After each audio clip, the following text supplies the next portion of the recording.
Le championnat de France de karting revient à Anneville-en-Bourville sur le circuit Lucien-Lebray en Seine-Maritime après 26 ans d'absence. La Coupe de France de KZ2 est très courue, 36 pilotes s'alignent au départ, mais à ce stade, il est bien difficile de faire un pronostic tant les outsiders sont agressifs. Dès les premiers tours de circuit, ils sont 6 à dominer les débats, parmi lesquels Paolo Besancenet, qui a déjà une belle expérience, Charles Fiot, plusieurs fois titré, et Antoine Poulain, lui aussi distingué. J'ai commencé le karting, ça fait déjà 12 ans, en mini-kart, ensuite minime, cadet. En minime, j'ai été titré champion de France, en cadet vice-champion de France. Champion de France 6 fois de suite en endurance, j'ai gagné 5 fois les 24 heures du Mans. J'ai remporté 5 fois les 24 heures du Mans et 5 fois le championnat de France d'endurance en KF. Après, j'ai remporté la Ligue Île-de-France en KZ2. Donc là, on va tenter de décrocher la Coupe de France où j'ai fait plusieurs podiums mais jamais de victoire. On travaille encore pour améliorer les performances, mais je suis confiant. Pour l'instant, ça part bien. On va essayer de continuer dans le bon sens pour essayer de maintenir la victoire dans la troisième manche et pour bien se placer pour la pré-finale de demain. Ouais. Meilleur temps en piste, Paolo Besancenet part logiquement en pole position devant Charles Fiot qui a passé la pré-finale à lui disputer la tête.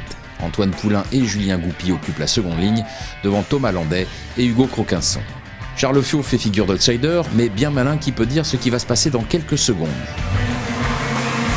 À la surprise générale, Besancenet rate son départ tandis que Julien Goupy déborde sur l'extérieur et au premier virage, Charles Fiot mène la danse avec Antoine Poulain et Julien Goupy dans ses roues. Un petit groupe se forme où Charles Fiot tient la tête, accroché par Antoine Poulain à une longueur. Goupy, Besancenet et Picot font le maximum pour ne pas se laisser distancer. On est encore dans le premier quart de course et Poulain porte une attaque concluante sur Fiot qui boit le calice jusqu'à la lie en se laissant aussi manger par Picot.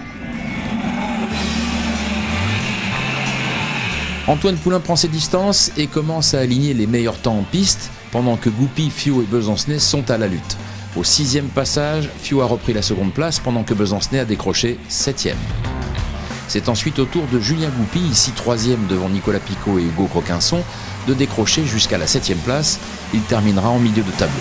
Avec 3 secondes d'avance à la mi-course, Poulain avale les tours de plus en plus vite, jusqu'à compter 6 secondes sur le groupe de poursuite où Charles Fiot a repris la seconde place devant Nicolas Picot qui a dû céder la main et s'emploie à contrôler Paolo Besancenet qui est de retour aux avant-postes. C'est donc désormais pour les places d'honneur que l'on se bat et que l'on se bat rudement.